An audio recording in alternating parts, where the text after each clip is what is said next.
1995 was a very exciting year. One of the best years of my life. I entered high school as a freshman that year. Biggie and Tupac were still going strong. And then you had the 1995 NBA draft. And the few people here you're going to recognize. You ever heard of Jerry Stackhouse, Rasheed Wallace? And both of them went to North Carolina. They both came out as sophomores.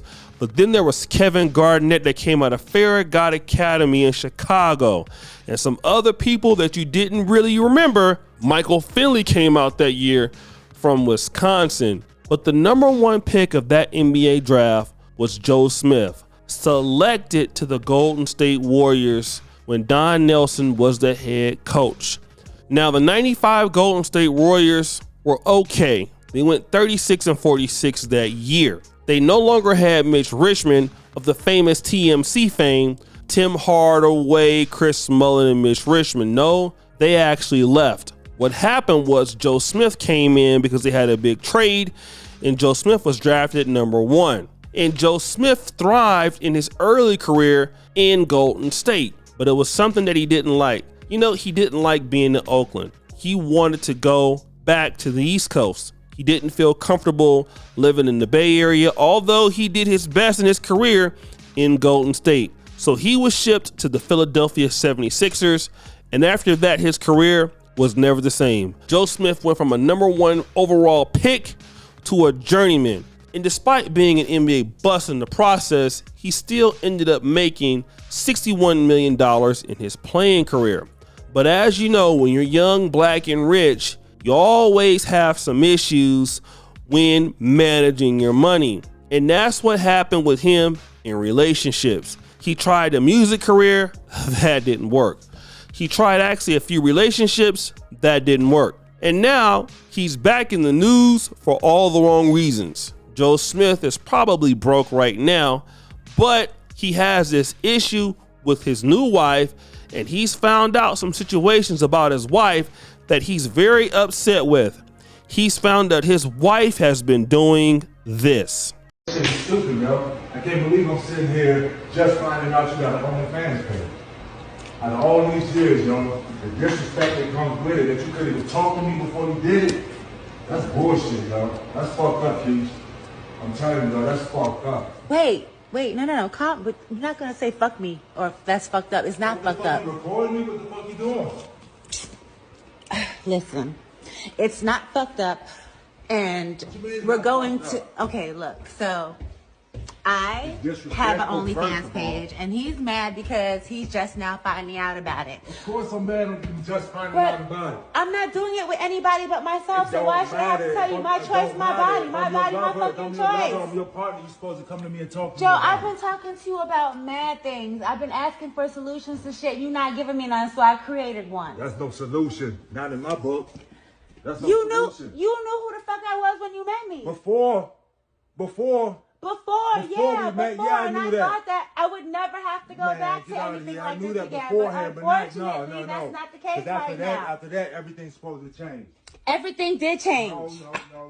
Obviously it hasn't. No, it had to. I had to do something. It hasn't. You stood out there showing your body. You stood out there doing stuff like this on camera.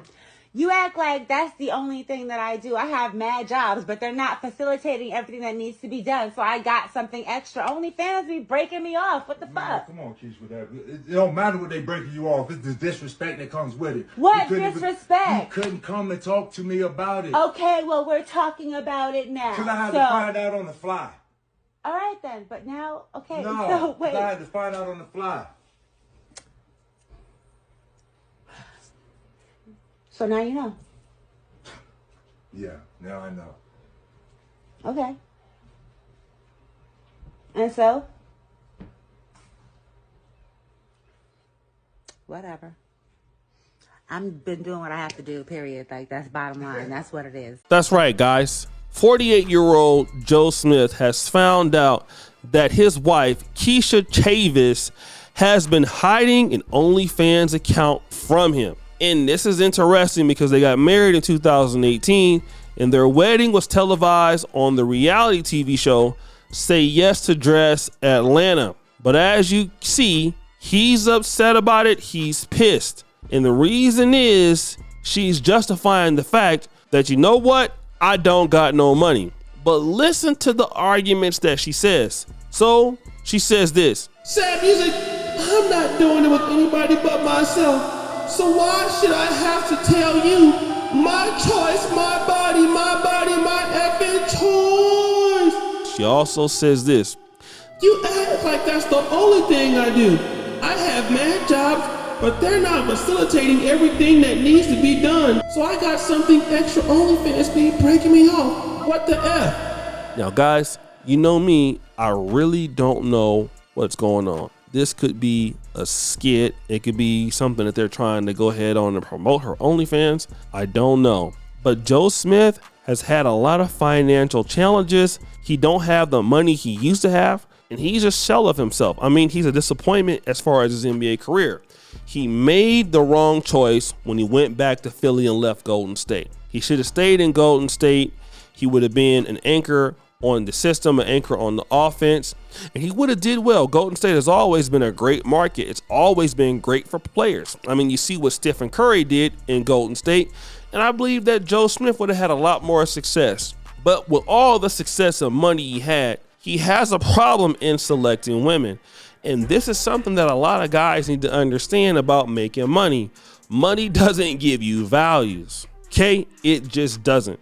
You can be an athlete, you can be gifted with skill, you can be gifted with athleticism, but that doesn't mean that you're not going to be somebody's punk, because you can easily be that. And we see that to be the case with our guy Joe Smith. He's made all of that money, but he's still being disrespected, and his wife, who he values and loves, is on the internet doing whatever to herself for everybody to see for $10 a month or more.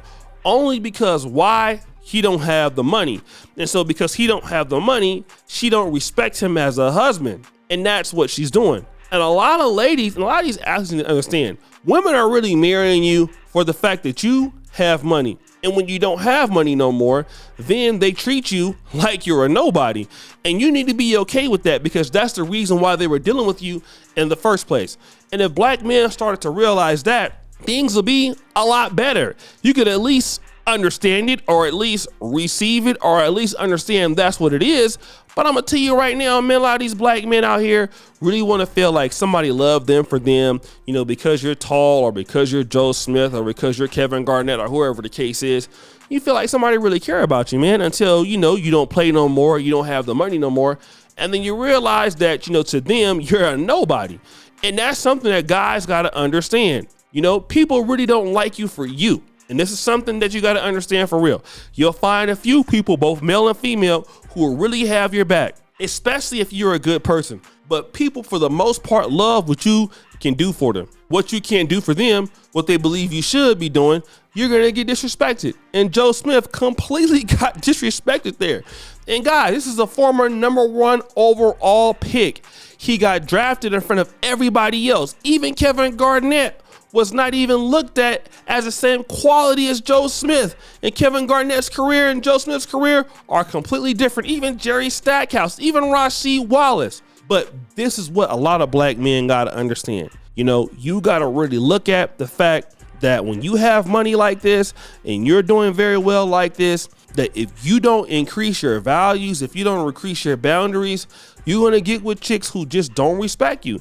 And just look at all the ladies he passed up on that he could have been with, that maybe, you know, he could have invested, he could have got better, made better decisions, and that way he would have some money right now. But no, he got with somebody, as it appears, that really wanted to use him. And, you know, she don't really love him. She don't really respect him. Any woman who respects you won't do this. But when it's about money, it's about everything. And now he's out here looking like a simp because he's always been that. And now he don't have what he has anymore. It's being exposed. But guys, what do you think? It's your boy O'Shea Duke Jackson, back at it again with another episode of The Celebrity Junk. I really appreciate you for all the subscribe to the bell. We're out.